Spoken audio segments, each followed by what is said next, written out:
তো বন্ধুরা, আশা করি সবাই অনেক ভালো আছো। তো আজকে আমরা শুরু করব হচ্ছে কিভাবে আমরা ভিএস কোড ইনস্টল করতে পারি। আচ্ছা, তো প্রথমত আমরা ব্রাউজারে ব্রাউজারে যাই, দেন হচ্ছে কি আমরা টাইপ করি ভিএস কোড। তো ভিএস কোড যখন টাইপ করব, যদি এন্টার করি, দেন হচ্ছে আমাদের একটা সাজেশন চলে এসেছে। দেখেন এখানে কিন্তু ডাউনলোড ভিজুয়াল স্টুডিও কোড এই অপশনটা পাচ্ছি। তো এখানে যদি আমরা যাই, তাহলে আমরা ডাইরেক্ট হচ্ছে ডাউনলোডের যে লিঙ্ক আছে ওখানে চলে যাব। তো এখানে দেখেন আমাদের কয়েকটা সাজেশন আছে, যেমন হচ্ছে 64 বিটের একটা আছে, দেন হচ্ছে আমরা জিপ ফাইল ইউজ করতে পারি, সিস্টেম ইনস্টলার ইউজ করতে পারি। তো এখানে আমি যদি আমাদের হচ্ছে এই 64 বিট সিলেক্ট করব বা 32 বিট সিলেক্ট করব কি না, এটা হচ্ছে আমরা ডিটারমাইন করব এখান থেকে। আমাদের যে মাই কম্পিউটার অথবা আমাদের যে প্রধান যে ফাইল এক্সপ্লোরার যেটা আছে, ওখানে আমরা রাইট ক্লিক যদি করি, দেন হচ্ছে এখানে প্রপার্টিস অপশনটা দেখতে পাবেন। তো প্রপার্টিস অপশনে গেলে দেন হচ্ছে এখানে দেখেন যে এখানে আমাদের সিস্টেম টাইপ আছে কি, সিস্টেম টাইপটা কিন্তু আপনারা দেখতে পারবেন সহজেই, 64 বিট অপারেটিং সিস্টেম। তো যেহেতু আমার 64 বিট অপারেটিং সিস্টেম, অন্য অন্য কারো হয়তো বা 32 বিট 32 বিট অপারেটিং সিস্টেম হইতে পারে, তো সেক্ষেত্রে সে 32 বিট সিলেক্ট করবে।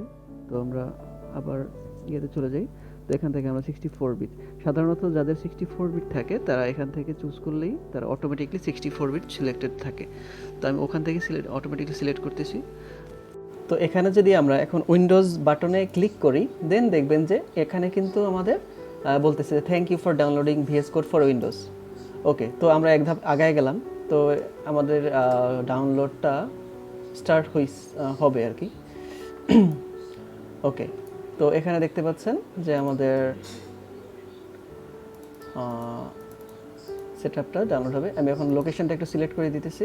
তো আমি ডেস্কটপটাই সিলেক্টেড করা আছে, তো এখানেই থাকুক, সমস্যা নেই। ওকে, তো ডাউনলোড হচ্ছে।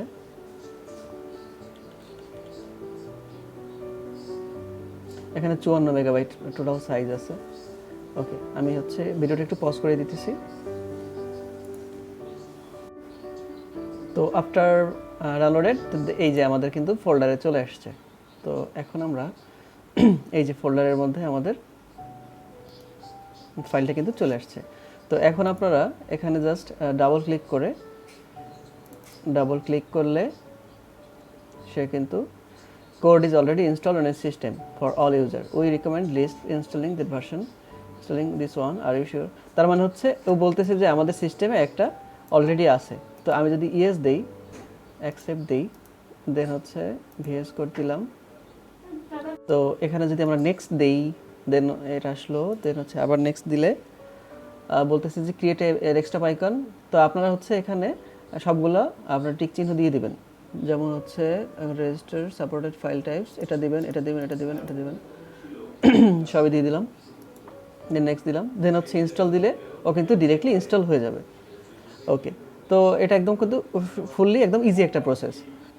তো আফটার ইনস্টলেশন, এরপরে হচ্ছে আমরা স্টার্ট মেনুতে গিয়ে যেটা করব, আমরা হচ্ছে গিয়ে যদি সার্চ দিই ভিএস লিখে, তো ভিএস লিখে স্টার্ট মেনুতে গিয়ে, স্টার্ট মেনুতে যাইতে হলে আপনারা ইয়ে করবেন হচ্ছে উইন্ডোজ বাটনে ক্লিক করলে আপনার হচ্ছে স্টার্ট বাটনে চলে যাবে।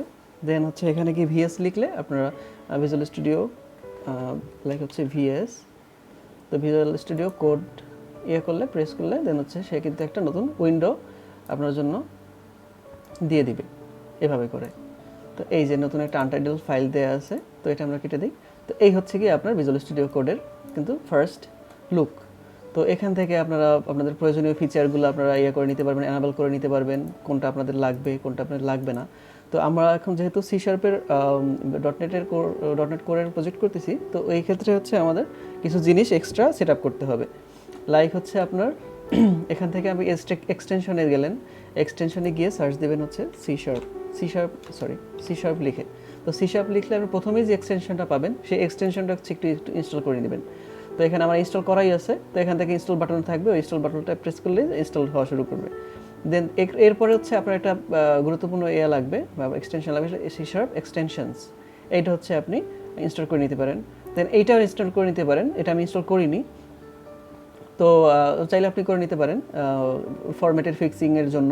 তো এরপরে হচ্ছে আমরা আরও কিছু এক্সটেনশন থাকবে, লাইক হচ্ছে তো এটা যদি আমি কেটে দেই, কেটে দেওয়ার পরে আমরা দেখব যে এখানে আমার এনাবল্ড কী কী আছে। তো আমি এনাবল্ডের মধ্যে আমি এইগুলো হচ্ছে ইউজ করি।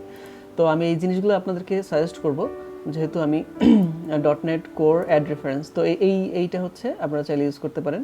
আমরা বিভিন্ন ধরনের রেফারেন্স অ্যাড করার জন্য এটা ইউজ করি, .NET কোর। এটা লিখে সার্চ দিলে আপনারা ওই এক্সটেনশনটা পাবেন, দেন হচ্ছে এটা ইউজ করে ফেললেন। দেন আরও কিছু আছে ইম্পর্টেন্ট, যেগুলো হচ্ছে আপনার যেমন হচ্ছে ইন্টেলিজেন্স ফর, এটা কি CSS ক্লাস, আচ্ছা এটা লাগবে না আপাতত। ভিজুয়াল স্টুডিও ইন্টেলিকোড, এইটা হচ্ছে এভাবে ভিজুয়াল স্টুডিও ইন্টেলিকোড, এইটা হচ্ছে ইনস্টল করে নেবেন, যেটা হচ্ছে আপনাদের আমাদেরকে AI অ্যাসিস্টেড একটা সাজেশন দেয়, বা সাজেশনগুলো আপনাকে ওইভাবে শো করবে অনেক স্মার্টলি। তো এরপরে হয়তো বা আপনাদের মনে জাগতে পারে যে আমি আসলে কোন থিমটা ইউজ করতেছি। তো আমি হচ্ছে কারেন্টলি আমার থিমের ইয়াতে যদি যাই, তো এখানে আমার অনেকগুলো থিম ইনস্টল করা আছে। প্রিফারেন্সে যাব, প্রথমত ফাইলে যাব, দেন হচ্ছে গিয়ে প্রিফারেন্সে যাব, দেন হচ্ছে কালার থিমসে যাব, দেন হচ্ছে আমি এখানে দেখেন অ্যাটম ওয়ান্ডার। তো অ্যাটম ওয়ান্ডারটা যদি আপনারা ইনস্টল করতে চান, তো হচ্ছে লিখতে হবে অ্যাটম। আমার জানা মতো এটা অনেক ভালো একটা থিম, তো এটা আমি অনেক দিন ধরে ইউজ করতেছি। তো এইটা হচ্ছে সেট কালার থিমে, এটা হচ্ছে আমার এখানে ইনস্টল এরকম করে থাকবে। তো এটা ইনস্টল করে ফেলবেন। এটা ডাউনলোড রেট দেখেন, এটা অনেক কিন্তু ডাউনলোড হয়েছে, তো 1.3 মিলিয়ন। তো আচ্ছা, এভাবে কিন্তু আমরা ওয়ান্ডার থিম প্রো থিমটা আমরা ইনস্টল করে ফেলতে পারি। তো এই গেল হচ্ছে আমাদের ভিজুয়াল স্টুডিও। তো এখানে আরেকটা এক্সট্রা কথা একটু বলে রাখি, সেটা হচ্ছে কি একটা জিনিস ফেস করবেন। তো আপনারা যখন C# যখন ইনস্টল করবেন, তো ওই সময় আপনারা দেখবেন যে এখানে টার্মিনালটা যদি ওপেন থাকে, তো এখানে দেখতে পাবেন যে আপনাদের অমনিশার্প নামে কিছু এক্সটেনশন, এগুলো একটু সময় নিয়ে ইনস্টল হবে। তো ওই ক্ষেত্রে আপনাদের নেটের কানেকশনটা একটু স্পিডি হলে ভালো হবে আর কি, যাতে করে দ্রুত আর কি ডাউনলোড হয়ে যাবে। তো এখানে অনেকগুলো একটু ধৈর্য ধরে একটু অপেক্ষা করতে হবে। তো এখানে দেখবেন যে অনেকগুলো মডিউল ইনস্টল হচ্ছে C# ইনস্টল হওয়ার সাথে সাথে, যেগুলো C# আসলে সাথে লাগে। তো এরপরে হচ্ছে আমরা যেটা দেখব, সেটা হচ্ছে আমরা কীভাবে SDK ইনস্টল করতে পারি। SDKটা ইনস্টল করার জন্য আমাদের যা যা দরকার ওই জিনিসগুলো হচ্ছে আমরা একটু দেখব। তো আবার একটু ব্রাউজারটা ওপেন করি, ব্রাউজারটা ওপেন করে দেখব হচ্ছে আমরা .NET Core 3.1 SDK। তো এই SDKটা কি আসলে? SDKটা হচ্ছে কি স্ট্যান্ডার্ড ডেভেলপমেন্ট কিট। তো স্ট্যান্ডার্ড ডেভেলপমেন্ট কিট কি? তো এটা হচ্ছে আমাদের ডেভেলপমেন্টের জন্য আমাদের বিভিন্ন ধরনের আমাদের রান টাইমের দরকার হয়, আমাদের অ্যাপ্লিকেশন রানিংয়ের জন্য রান টাইমের দরকার হয়, দেন হচ্ছে আমাদের অ্যাপ্লিকেশনের যে এক্সিকিউটেবল ফাইল ক্রিয়েট করার দরকার পড়ে, দেন আমাদের অনেক ধরনের API থাকে, বিল্ট ইন API। এই জিনিসগুলো, ওই ধরনের ফিচারগুলো হচ্ছে আমাদেরকে কিন্তু SDK প্রোভাইড করে। তো SDKটা থাকলে আমরা আমাদের ওই উইন্ডোজ পিসিতে আমাদের ওই রান টাইমটা ক্রিয়েট করতে পারি, বা এই জিনিসগুলো ও বাই ডিফল্ট আমাদেরকে প্রোভাইড করে। তো এখান থেকে আপনারা যেহেতু আমি এখন উইন্ডোজের ক্ষেত্রে দেখাচ্ছি, তো এখানে আমরা উইন্ডোজের জন্য 64 বিটে এটা ক্লিক করব। দেন ক্লিক করলে একদম ইজিলি সুন্দরভাবে ডাউনলোড হয়ে যাবে। এটা একদম এখানে কোনো প্যাচ নাই, কিছুই নাই। 3.1 লেটেস্ট যেটা আছে দেখবেন। এটা একটু আরেকটা জিনিস একটু খেয়াল করবেন, সেটা হচ্ছে এখানে সিকিউরিটি প্যাচ দেওয়া আছে কিনা। 3.1-এর যে লেটেস্ট যে ভার্সনটা, ওখানে কিন্তু দেখবেন যে সিকিউরিটি প্যাচ যেটা আছে ওইগুলো হচ্ছে আমরা ডাউনলোড করবো। সবগুলো হয়তো দেখা যায় নাও থাকতে পারে, যেমন এইটাই দেখেন 3.1.3 এখানে কিন্তু নাই। তো এইটা যদি আমরা করি, সিকিউরিটি প্যাচ যদি থাকে, তো সেটা আমরা মোটামুটি করতে পারি, ডিটারমাইন করতে পারি যে এই জিনিসটা হচ্ছে সিকিউরিটির একটা থাকবে আর কি, আমাদের এনেবল থাকবে। তো আচ্ছা, এরপরে আসলো কি উইন্ডোজের 64। তো এটা আমি একবারে অত বিস্তারিত দেখাচ্ছি না, বাট হচ্ছে একদম এটা খুবই ইজি একদম। আপনার হচ্ছে ক্লিক করলে আপনাদের ডাউনলোড হওয়া শুরু করবে। দেন হচ্ছে একদম জেনারেল প্রসিজারে আপনারা ডাবল ক্লিক করবেন যে এক্সিকিউটেবল ফাইলটা ডাউনলোড হবে। ডাবল ক্লিক করলেন, ডাবল ক্লিক করার পরে জাস্ট ইনস্টল দিবেন, একদম কমপ্লিট। তো এই কিন্তু ছিল আমাদের ভিজুয়াল স্টুডিও কোড এবং ASP.NET Core SDK 3.1 এর SDK এর যে ইনস্টলেশন প্রসেসটা এখানেই আর কি শেষ করতেছি। আচ্ছা, সবাই লাইক কমেন্ট দিয়ে পাশে থাকবেন আর সাবস্ক্রাইব করে রাখবেন, যাতে করে আমার পরবর্তী যে ইন্টারেস্টিং ভিডিওগুলো আসতেছে ওগুলো হচ্ছে যাতে সহজে অ্যালার্ট পেয়ে যান। থ্যাংক ইউ সবাইকে।